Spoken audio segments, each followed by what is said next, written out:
Bonjour à toutes, bonjour à tous. L'ambition de notre panel, c'est de dialoguer, c'est d'échanger, de vous écouter, témoigner et illustrer les fonctions de la presse écrite et notamment une fonction plus particulière, faire lien, faire société. On le sait, cette mission, c'est une des missions de la presse d'actualité, mais pas seulement. C'est aussi la mission de la presse magazine qui raconte le monde par le biais de sa thématique, de son angle de prédilection, faire également société. Vos journaux, vos magazines captent l'air du temps, vous faites bouger les mentalités avec vos enquêtes, avec vos reportages, vous faites émerger des tendances et les audiences sont au rendez-vous. Les audiences print, les audiences numériques. Pendant cette période de crise pandémique, on a assisté à des records d'audience, à des records aussi d'abonnement digital sur tous vos journaux, sur tous vos magazines. Vous allez pouvoir en témoigner. Autour de la table, on a en présentiel Catel Pouliquin, qui est directrice des rédactions print et digital de Marie-Claire. On a Géraldine Catalano, qui est rédactrice en chef du magazine L'Équipe. On a en distanciel Erin Doherty, qui est directrice de la rédaction de Elle. On a en présentiel, bonjour, on a en présentiel Pierre Boisson, qui est rédacteur en chef de Society et qui est co-auteur de l'enquête sur Dupont de Ligonnès. Et puis, en distanciel, on a aussi Régis Le Sommier, qui est directeur adjoint de Paris Match. Et enfin, François-Xavier Lefranc, qui est rédacteur en chef de Ouest France. Catel, on va commencer par vous, si vous le voulez bien. La presse féminine, vous me l'avez dit, de façon assez injuste, a été très longtemps brocardée, dévalorisée, au regard d'une presse d'actualité assimilée à des contenus peut-être plus sérieux et en l'occurrence plus masculins. Est-ce que finalement, aujourd'hui, on n'assiste pas à une forme de réhabilitation de l'importance, de la nécessité de ce regard différent et pas seulement féminin sur le monde?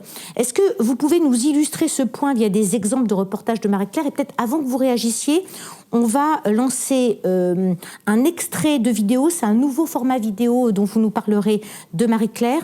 Donc un extrait vidéo du témoignage de Julia Foyce, qui est chroniqueuse à Marie-Claire sur le viol qu'elle a subi il y a 20 ans. On lance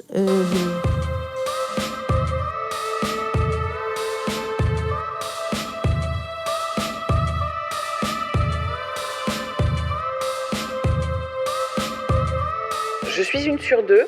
Une femme sur deux a fait l'expérience dans sa chair d'avoir dit non et que ce non ne soit pas entendu, pas écouté, qu'il soit même piétiné. Ton cerveau gère.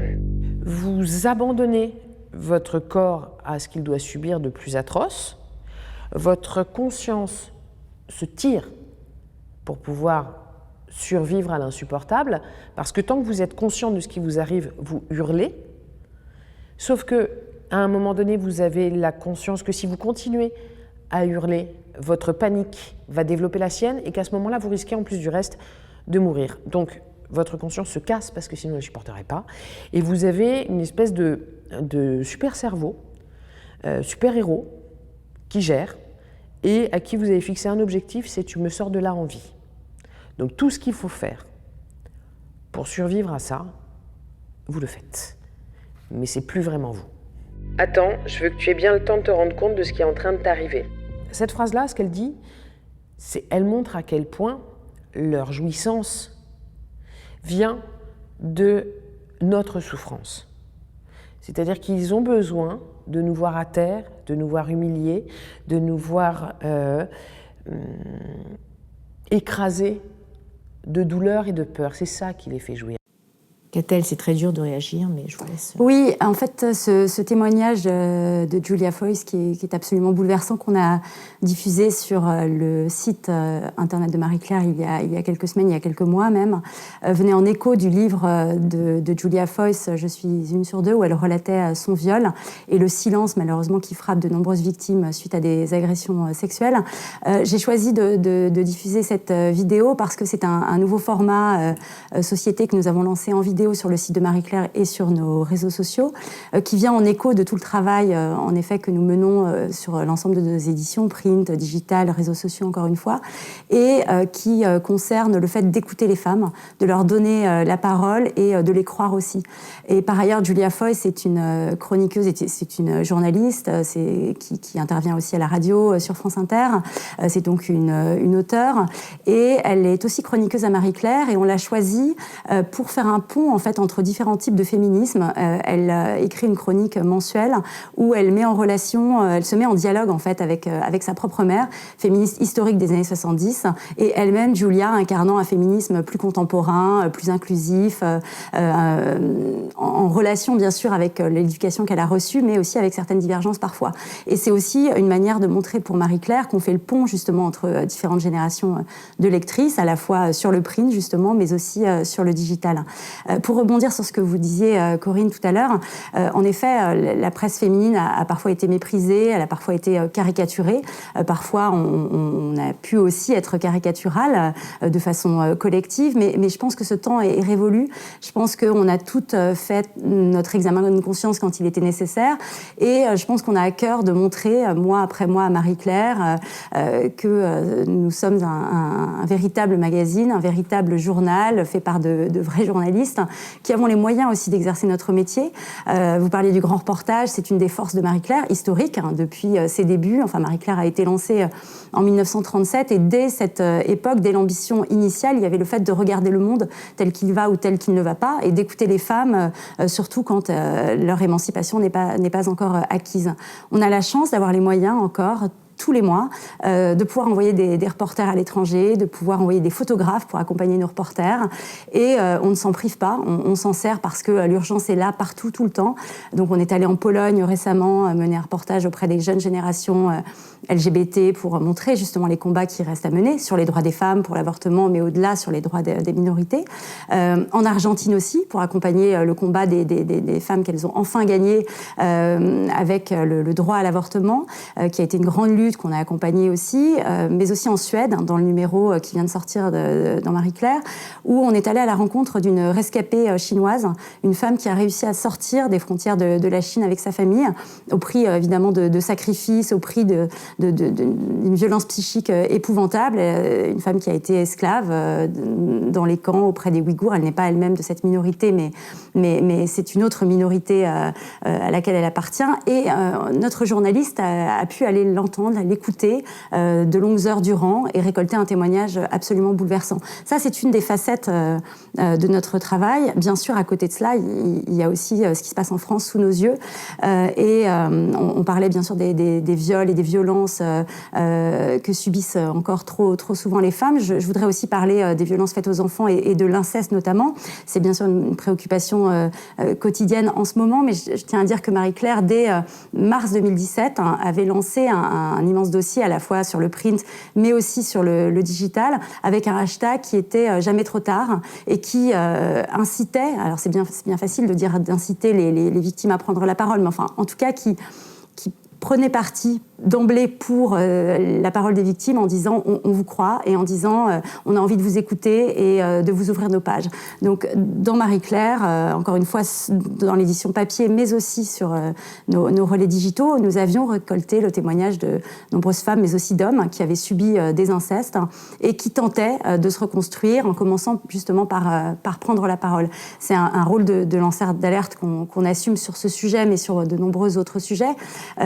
Sur les sujets d'écologie, on a aussi une responsabilité très importante tous. Je vois, on n'est évidemment pas les seuls à embrasser cette problématique, mais c'est un sujet sur lequel aussi nos lectrices et nos lecteurs nous attendent, avec une écriture qui doit être particulière, c'est-à-dire que l'idée, c'est pas de faire la morale ni d'effrayer nos lectrices et nos lecteurs, c'est plutôt d'accompagner notre lectorat dans cette grande transition nécessaire. Et là aussi, on le fait avec des formats qui peuvent être un peu décalés, assez pop, je dirais, pour le digital, et qui nous permettent justement de faire passer des messages sans être dans une posture trop écrasante ou trop moralisatrice.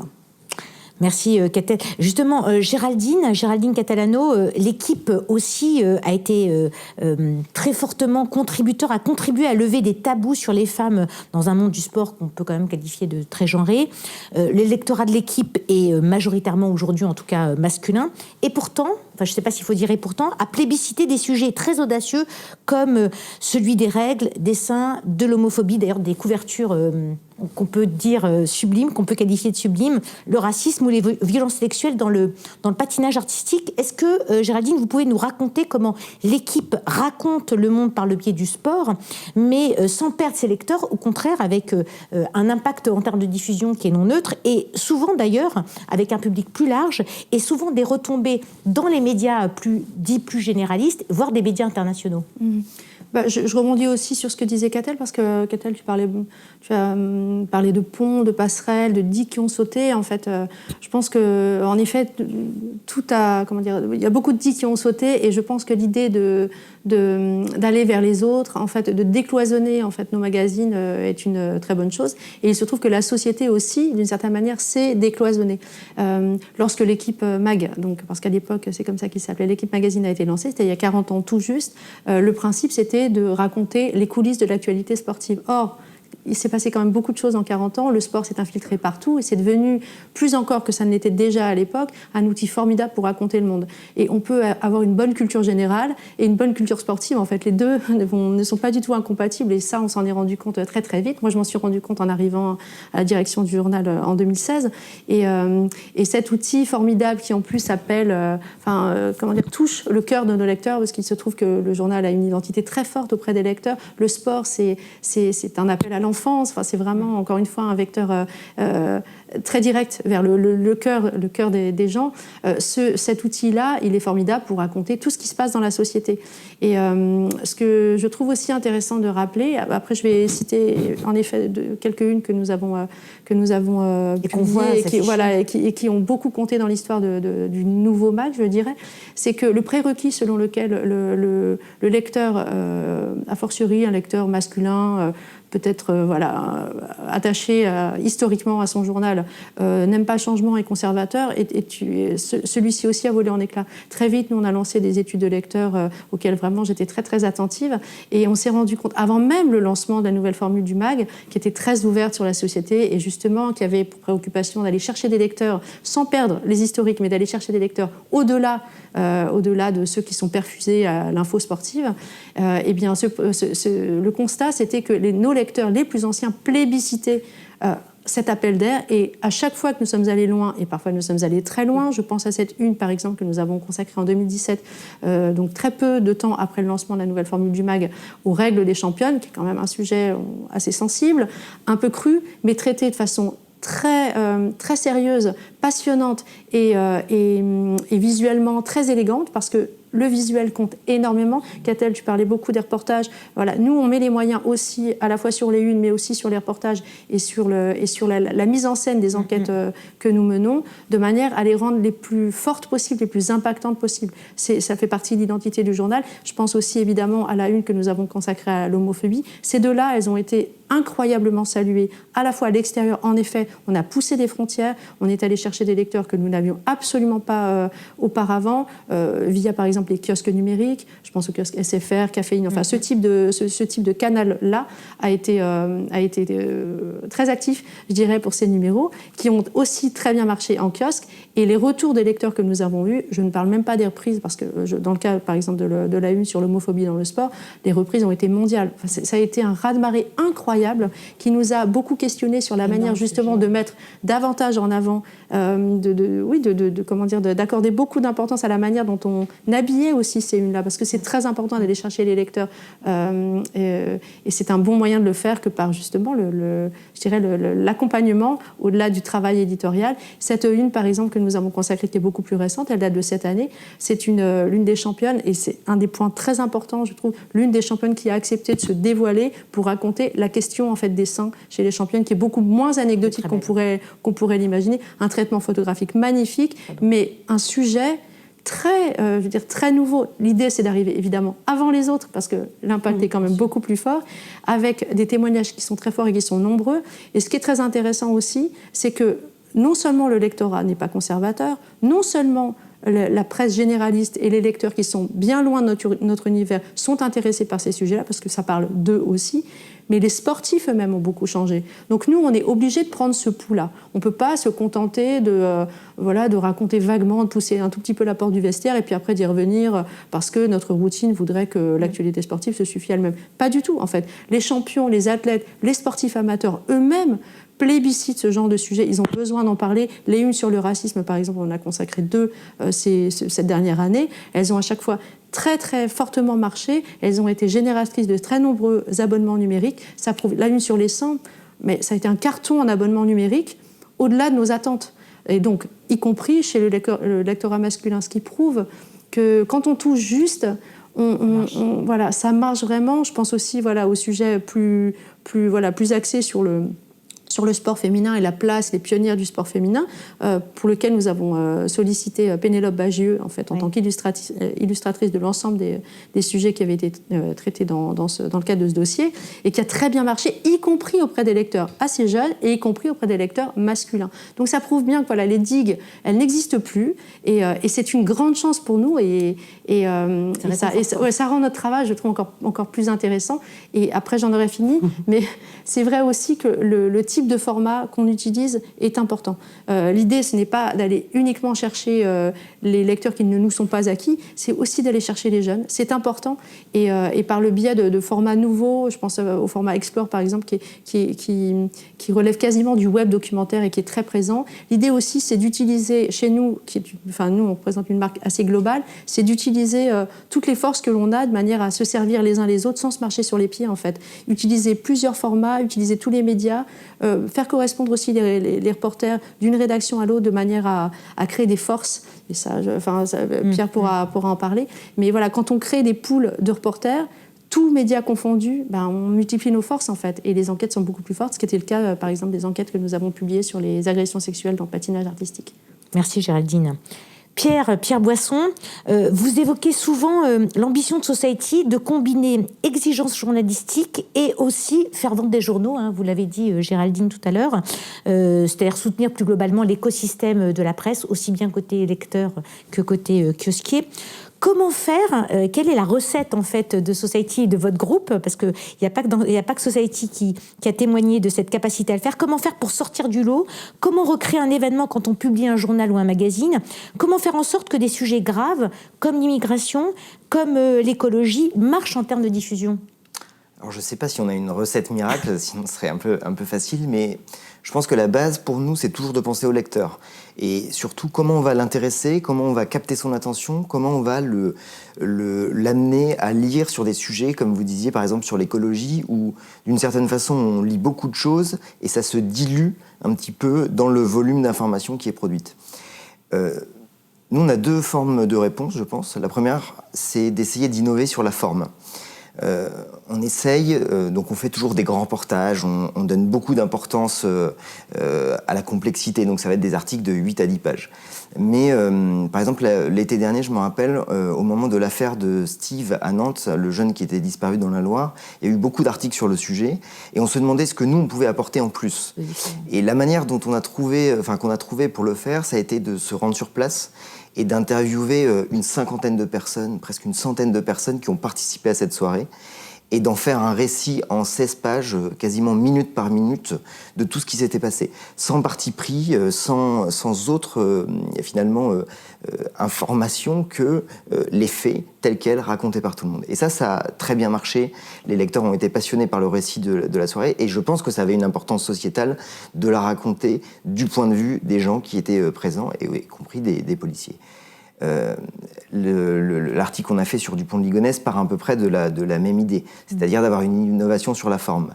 Beaucoup de choses avaient été écrites sur Ligonnès, et nous on se demandait qu'est-ce qu'on peut apporter en plus. Et on a donc on a investi du temps, on a investi de l'argent, parce qu'on on était 4 journalistes à travailler dessus pendant plusieurs années. Pas à temps plein, bien sûr, mais quand même. De manière informelle. On appelait des gens, on récoltait des informations. Et puis après, pendant les 6 derniers mois, on était vraiment concentrés à 100% sur la finalisation et la rédaction de l'enquête. Et in fine, on publie quand même 2 articles de 40 pages, donc un volume de 80 pages. Aujourd'hui, on l'a sorti en livre, ça fait 190 pages. Et ça, c'est une innovation sur la forme. Et on pense que les lecteurs peuvent être accrochés parce qu'on leur raconte une histoire par laquelle ils vont être captivés. Et on parie, c'est un énorme risque. Au début, nous, quand on publie 2 fois 40 pages, on se demande si effectivement les gens vont le lire, en fait. On dit que les gens ne lisent plus, donc le récit, en fait. C'est très rare. Et en fait, ça marche. Ça marche, les gens s'arrachent le magazine. Nous, pendant l'été, on était débordés, on a dû réimprimer le magazine à 5 reprises. Donc, ça veut dire que ça fonctionne.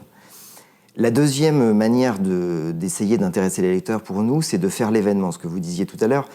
Et faire l'événement, c'est ce que vous disiez sur l'équipe Mag, et c'est vrai, franchement, les unes de l'équipe Mag nous ont toutes interpellés, et nous, on essaye aussi d'avoir un impact via nos couvertures. Pendant le confinement, on a fait plusieurs couvertures qui ont vraiment bien fonctionné. On essayait de saisir l'esprit du temps. On en a fait une qui était Demain c'est loin, avec des dates au tampon qui se rajoutaient les unes après les autres, parce qu'on n'arrivait pas à savoir quand ça allait se terminer. C'est ce qu'on a essayé de transcrire. On en a fait d'autres aussi qui essayaient de parler aux lecteurs, en fait. On considère que les lecteurs sont... qu'on a une relation particulière parce qu'on fait tout notre journal à leur service, et donc du coup on leur parle. Et très présent sur les réseaux sociaux. Et ça marche bien sur les réseaux sociaux, alors que Society est un magazine print, uniquement print. On n'a pas de digital à Society. Et pourtant, ça fonctionne sur les réseaux sociaux, et on essaye d'amener des gens via les réseaux sociaux, y compris des jeunes, à acheter nos magazines et à les lire de bout en bout. Et un autre type d'innovation qu'on a essayé de faire au moment de l'élection de Joe Biden, c'était aussi c'est pareil, de travailler sur la forme. Donc Joe Biden est élu. Nous, on pensait que l'élection allait être immédiate. Et en fait, ça traîne parce que les résultats n'arrivent pas. Et donc, au moment de faire la couve, nous, on boucle le lundi. Et le dimanche soir, on se dit, mais en fait, il faut qu'on fasse une couve sur Joe Biden. Le problème, c'est que l'esprit du temps, c'est que tout le monde a envie de voir Trump partir plus que Joe Biden arriver, au final. Donc comment on arrive à résumer ça? Et là, c'est intéressant parce qu'on peut travailler, nous aussi, avec notre régie. Donc le dimanche soir, à 2h du matin, on a appelé Guillaume Pontoire, qui s'occupe de notre régie. On lui a dit, t'as vendu la C4, donc la dernière de couve? Et il nous dit, oui. On lui demande, est-ce que tu penses que tu pourrais nous la libérer parce qu'on voudrait avoir Biden qui arrive et Trump qui repart? C'est génial. Et donc là, c'est un travail en collaboration. Donc Guillaume a contacté l'annonceur, qui a compris aussi ce qu'on voulait faire, qui a accepté de décaler sa C4, et on a pu sortir une couverture qui a été unique. Et des remerciements sur les réseaux sociaux. Et du coup, ça a de la répercussion parce que les gens se disent, ok, ils essayent de créer quelque chose de nouveau. Et c'est ça, je pense que c'est une des manières pour nous d'innover et d'avancer. Merci Pierre. Erin, vous êtes en distanciel. Erin, pouvez-vous nous parler de quelques-uns des grands numéros, des numéros forts qui ont marqué ce grand journal qu'est Elle, du travail journalistique propre à Elle autour de sujets sociétaux comme, alors on en a parlé un petit peu, mais des violences conjugales, de la transition écologique, des violences faites aux femmes, des violences faites aux enfants, et l'impact surtout de ces numéros? Absolument. Et là où je rejoins ce qui s'est dit sur le plateau, c'est de s'interroger vraiment sur l'impact qu'a une parce que pour revenir sur les violences conjugales et violences faites aux femmes, évidemment, Elle existe depuis 75 ans et on a de quoi remplir, je pense, des containers d'articles sur ces thèmes-là. Mais changer les mentalités, ça passe parfois par un coup d'éclat. Et lorsqu'on discutait avec Isabelle Durier et Catherine Robin, Catel était à la rédaction à l'époque de ce dossier qu'on préparait sur les violences conjugales, on s'est dit, OK, on a tout dit, tout fait, les chiffres sont catastrophiques, effrayants. Comment on fait pour vraiment marquer marquer les esprits, les mentalités? Et ça passe par rien d'autre qu'une en fait, ça. Et donc, c'est décider de prendre un risque, parce que c'est un risque commercial, hein, on a besoin de vendre nos journaux, mais de prendre un risque commercial, de faire une comme ça, qui est impactante, qui est dure aussi, parce que ces 9 femmes qui ont subi l'innommable, qui sont aussi très courageuses, parce qu'elles acceptent de montrer leur visage en une de elles. Donc on le fait. Et c'est vrai que en concertation, on s'est dit que c'était la bonne idée, c'était la bonne solution de faire ça. Donc on a sorti ce numéro Alors, le succès commercial, je ne vous dis pas qu'on a sorti les bouteilles de champagne, mais ce n'était pas pour ça qu'on le faisait. L'impact du numéro a été colossal, y compris sur les réseaux sociaux. Et à la suite de ce numéro, je sais que voilà, ce numéro a atterri sur le bureau d'Emmanuel Macron. Donc ça, on était assez contents d'avoir cette information-là, d'avoir couru ce risque-là pour les femmes, pour les 9 femmes qui avaient accepté de faire cette couverture, et pour toutes les autres qui souffrent dans l'anonymat le plus total. Et voilà, c'était l'impact d'une une, et vous l'avez soulevé beaucoup là ces 20 dernières minutes. Je suis entièrement d'accord avec cela. Merci Erin. François-Xavier Oui. Lefranc, vous êtes en distanciel, vous nous entendez. Ouest France est un grand journal d'actualité qui parle à la société dans son ensemble, qui est accessible, qui entretient une relation de proximité, de confiance très forte avec ses lecteurs. Pouvez-vous nous décrire comment Ouest France accompagne ses lecteurs à mieux comprendre notre quotidien ? Et je pense que notamment le dossier sur les dérives de la livraison à domicile dans les grandes villes, en pleine crise sanitaire, et de toutes les mafias qui se sont développées autour de cet écosystème est peut-être une bonne illustration pour traduire cette fonction et cette mission. Oui, effectivement, c'est un dossier qu'on a sorti donc il y a quelques jours. Alors la rédaction d'Ouest France, c'est une rédaction de près de 600 journalistes professionnels qui sont répartis sur le territoire de la zone historique de Ouest France, dans l'Ouest, mais qui sont également à Paris, qui sont également à l'étranger. On a une 60aine de correspondants à l'étranger. Et bien évidemment, on mène des reportages et des enquêtes, et de plus en plus, puisqu'on investit beaucoup dans le reportage et dans l'enquête, sur des questions qui sont des questions d'actualité, de vie quotidienne, des questions qui touchent véritablement nos lecteurs. Et on est en conversation permanente avec nos lecteurs. On leur permet de nous interroger régulièrement et en direct sur nos applications sur les sujets d'actualité qui les intéressent, qui leur parlent. On veut avoir leurs réactions, on veut avoir leurs questions, et c'est à partir de là qu'on bâtit évidemment nos efforts éditoriaux. Merci François-Xavier. Régis Le Sommier, vous êtes en distanciel, vous nous entendez ? Je vous entends très bien. Bonjour. Bonjour. Vous avez passé plus de 10 jours en Afghanistan à la rencontre des talibans. Un reportage très remarqué a été publié dans Match. Et puis, il y a eu aussi un reportage vidéo dont on va voir la première minute pour nous raconter en quoi ce reportage autour de la vie d'une jeune fille, on va voir l'introduction, en tout cas d'une jeune fille afghane, est terriblement signifiant et éclairant sur une question géopolitique majeure. Au bout d'une longue ligne droite, après un dernier poste de combat de l'armée afghane, le territoire des talibans, au bord d'une rivière et d'une rangée de peupliers. Pour se rendre depuis Kaboul, au cœur de cette province du Wardak, qu'ils contrôlent presque intégralement, nous avons dû changer 2 fois de véhicule et traverser les checkpoints habillés à l'afghane. Shawar Kamis pour moi, burqa pour Véronique, notre photographe. La négociation du rendez-vous a pris 1 semaine. Les talibans contrôlent les campagnes et presque tous les villages, tandis que le gouvernement est resté maître des villes et des axes routiers. Les civils qui sont restés, en dépit de la guerre, vivent au milieu des combattants. Ici, pas de clandestinité, ils sont chez eux. Volume à fond sur les enceintes de sa moto, l'un d'eux nous fait même écouter ses anachides, des chants a cappella, car l'islam rigoriste proscrit l'usage des instruments.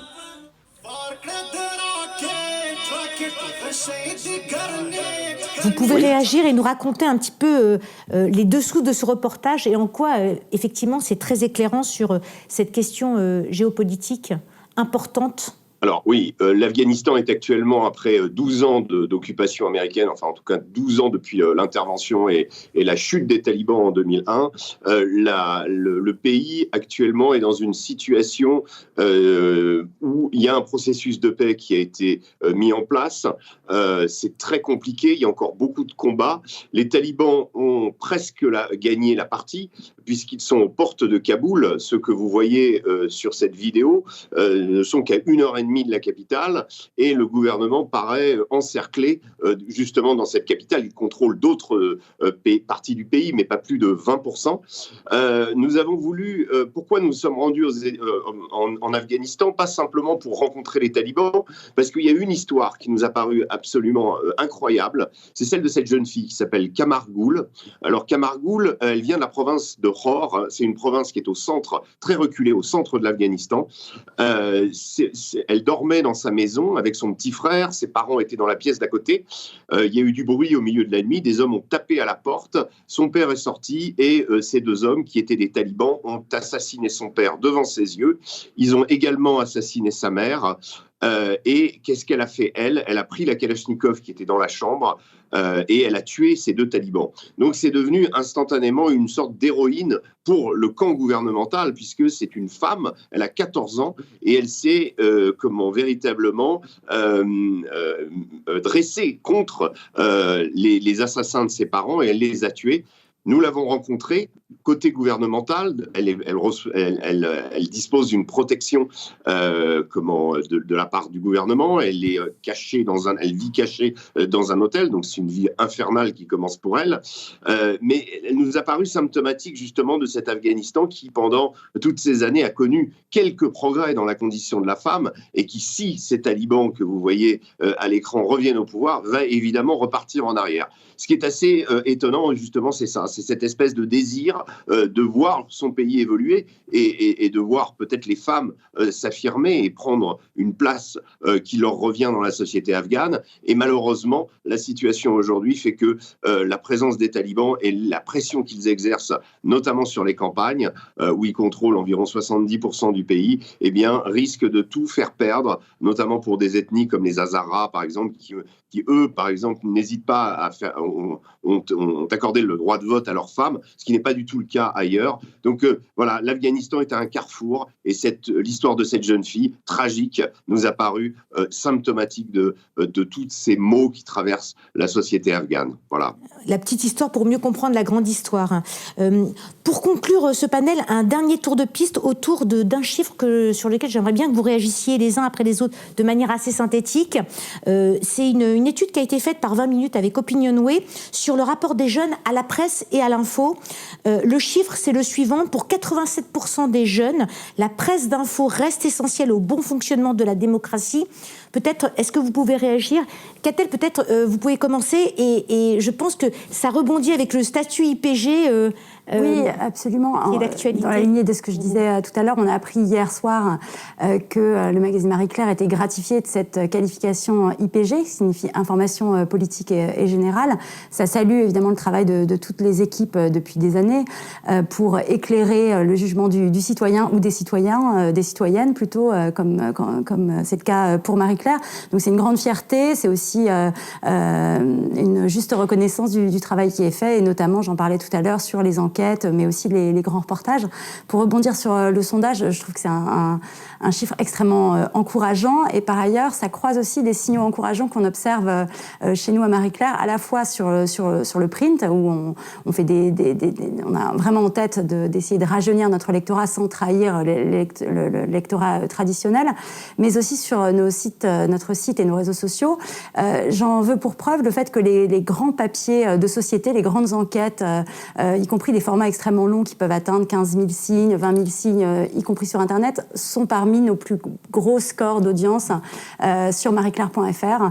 On est attendu sur, bien sûr, d'autres problématiques, mais c'est extrêmement galvanisant et encourageant de voir que notre jeune lectorat digital plébiscite ce genre de papier. Absolument. Régis, peut-être, vous voulez réagir à ce 87%? Alors c'est très intéressant que la jeunesse reconnaisse la presse en général comme un marqueur de vérité, je dirais. Parce que le problème, c'est que cette jeunesse, elle est également très soumise à une circulation d'informations, ce qu'on appelle les fake news. Ils sont parfaitement au courant, ils voient bien, ils baignent dans un univers dans lequel il y a tout un tas d'informations, un flot d'informations continu, mais de se rendre compte que sur une large part, ils nous reconnaissent comme étant, justement, voilà, j'aime bien ce terme de marqueur, parce que, pour revenir sur le reportage dont je vous ai parlé tout à l'heure, ce qui se passe dans les pays étrangers, c'est que la plupart des groupes, y compris les talibans, le gouvernement afghan, les rebelles syriens, le gouvernement syrien, partout, chacun a son organe de communication et essaye de le privilégier. Et quand nous, journalistes, nous venons sur le terrain pour justement essayer de ramener à la source, d'aller voir à la source et de rapporter cette vérité, eh bien, je crois que nous avons un rôle essentiel par rapport justement à ces groupes qui vont tenter justement d'orienter Voilà, d'orienter un fait en fonction de leurs intérêts, et que là, nous, on est véritablement crucial. Notre rôle, aujourd'hui, on vend moins de journaux qu'on en a vendu à certaines époques, mais ces journaux et cette information qu'on y publie, comme disait Catel, les grands reportages, l'éclairage qu'on peut apporter, nous, parce qu'on est neutre, on n'a pas d'intérêt quand on va dans ces pays-là, on n'appartient pas à un camp ou à un autre, on raconte ce qu'on a vu, on raconte ce qu'on a entendu, et c'est très important que les jeunes sachent que chez nous, il y aura en tout cas une information vérifiée et une information digne de foi par rapport au flot d'informations qu'on peut trouver sur les réseaux sociaux ou ailleurs. Pierre, vous voulez réagir ? Moi, je trouve ça aussi très encourageant, évidemment. Notamment, moi, je me pose aussi la question de comment les jeunes lisent. Je pense que c'est très bien qu'on développe le digital. Nous, ce qu'on essaye de faire à SoPress et à Society, c'est aussi de les ramener sur le print, en fait.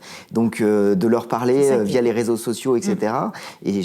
Mais aussi de leur faire comprendre que la lecture d'articles plus longs, plus fouillés, qu'on ne trouve pas sur Internet, où c'est pas le support idéal pour le lire, et ben ça existe uniquement sur le papier.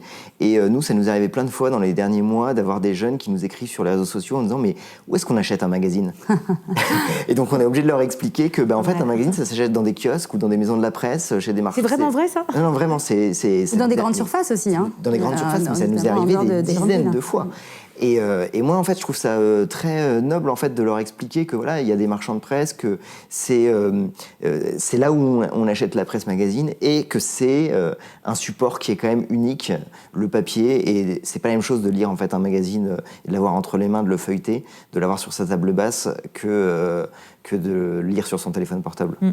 Merci Pierre. Géraldine, vous voulez réagir à ce chiffre 87%?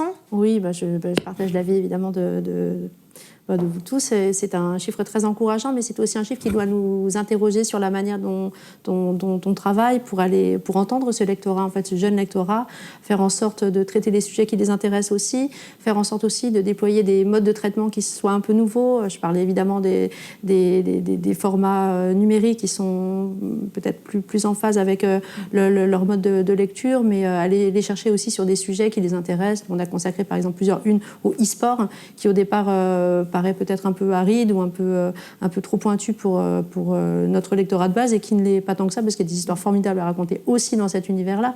Donc faire évoluer aussi un peu notre manière de travailler, c'est une manière de rendre hommage aussi à leur fidélité, ou en tout cas à leur intérêt pour nous. Je pense que c'est très important. Accélérer aussi la conversion au numérique. Donc en effet, c'est bien de les tourner vers les kiosques, mais je me fais pas trop d'illusions. Je pense que c'est bien aussi d'aller vers leur culture, en fait, de s'ouvrir. Nous, on traite par exemple beaucoup de la culture du rap. En fait, on a plein de rubriques qui accueillent tout type de culture, et je pense que c'est un très bon levier aussi pour les garder, sans négliger bien sûr l'objet. Je pense que produire un bel objet, c'est important aussi, et pour tous les publics, y compris pour le public jeune. Le surprendre, à la fois dans la forme et dans le choix des sujets, c'est très important pour tous les lectorats, mais y compris pour celui-là. Et être là où ils sont.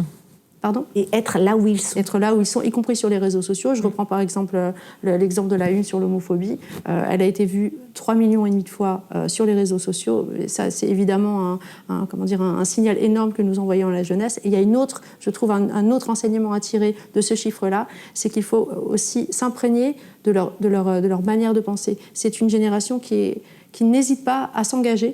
Et je pense que nous, on doit être à l'écoute de ça. Nous, on a pas tout le temps, bien sûr, mais on n'hésite pas à prendre parti sur certains sujets qui nous tiennent à cœur et qui tiennent aussi à cœur à la jeunesse. Et je pense que c'est aussi une manière d'être en phase avec le monde d'aujourd'hui, et donc celui de demain. Oui, si je peux rebondir, Corinne, on l'observe aussi nettement. On voit qu'effectivement sur nos sites et nos réseaux sociaux, on a un lectorat qui est très sensible aux problématiques les plus engagées, et qui nous attend sur ces questions-là, et qui interagit très fortement avec nous. On les écoute en effet beaucoup, et on sent que c'est un lectorat jeune, féminin, plus militant aussi sans doute que le lectorat traditionnel du papier. Et notamment, je pense à notre communauté Instagram, qui est une communauté souvent qui salue vraiment nos posts les plus engagés, voire même les plus militants sur les questions d'inclusivité, de handicap, de racisme. Donc en effet, c'est aussi un aiguillon pour nous qui doit nous faire, qui nous questionne sur l'ensemble de nos moyens d'expression. Et c'est vraiment extrêmement utile et précieux d'avoir cette communauté qui interagit fortement avec nous et avec nos contenus. Erin, peut-être une réaction à ce 87%? Oui, formidable. Et je rejoins ce qui se dit sur les réseaux sociaux. L'audience sur les réseaux sociaux est très militante. Et elle est souvent au rendez-vous d'engagements forts. Pour exemple, la couverture qu'on a faite la semaine dernière sur la préservation des océans, les réactions sur les réseaux étaient très réconfortantes. On a eu un énorme impact sur les réseaux sociaux sur cette couverture qui était un pari parce que normalement on a toujours une célébrité ou un mannequin ou une intellectuelle en couverture et là on a choisi pour être impactant de mettre ce banc de poissons et de sensibiliser le lectorat de Elle à cette question fondamentale de la préservation des océans. Et la résonance sur les réseaux a été assez incroyable. Donc, ça nous a conforté de continuer dans cette voie sur l'engagement écolo. C'est clairement quelque chose sur lequel on doit être au rendez-vous pour, en tout cas, la jeune génération qui nous attend là-dessus. Merci. François-Xavier, à vous de clôturer un petit peu ce panel. Est-ce que vous inspire ce 87%? Alors, c'est une très bonne nouvelle, mais on ne le découvre pas. Les jeunes représentent un électorat extrêmement exigeant, qui est vraiment en attente d'informations.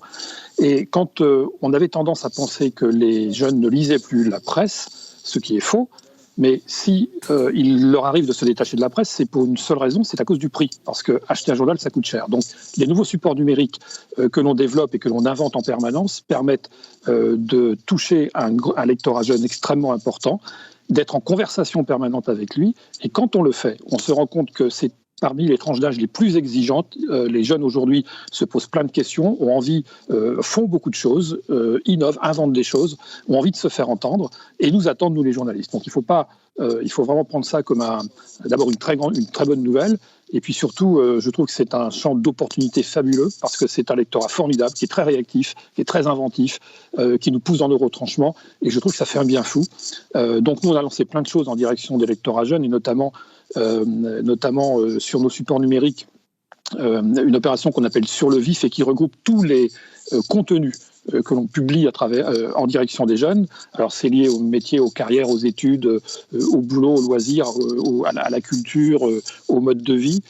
Énormément de choses. Il y a beaucoup d'interactivité là-dedans. Et c'est évidemment passionnant. Voilà. Merci François-Xavier. Merci à toutes, merci à tous. Merci pour ces témoignages souvent bouleversants, en tout cas très édifiants. Et bonne journée à toutes et à tous. Pour attirer un autre public, il fallait aller sur, je dirais, des sujets qui étaient soit périphériques, plus connexes, et ces sujets-là sont des sujets qui sont davantage sociétaux. Voilà, c'est le sport santé, c'est le sport spectacle, c'est le sport éducatif, c'est le sport loisir. C'est tous ces éléments-là qu'on a poussés ces dernières années sur tous nos supports. L'équipe a aussi réorganisé, je dirais, tout le fonctionnement de sa rédaction, son rapport au temps. Aujourd'hui, l'équipe, je dirais, a une temporalité qui est assez variable et chaque support épouse cette temporalité. Le temps direct pour le site, le rebond pour la chaîne et, je dirais, la profondeur pour le journal. Donc aujourd'hui, l'équipe, ça n'est pas que des articles avec un titre, un sous-titre et du texte, c'est de la photo, de la vidéo, c'est de l'audio également, puisqu'on s'est lancé sur les podcasts dès 2016. Donc l'innovation pour nous a toujours été au cœur, je dirais, de la promesse éditoriale de l'équipe. On a créé une rubrique dite Extra Dimanche, qui est une rubrique culture, voilà, dans laquelle on va aborder aussi bien le traitement du cinéma, des séries, des jeux vidéo, qui sont un sujet extrêmement important pour nos lecteurs et très proche du sport.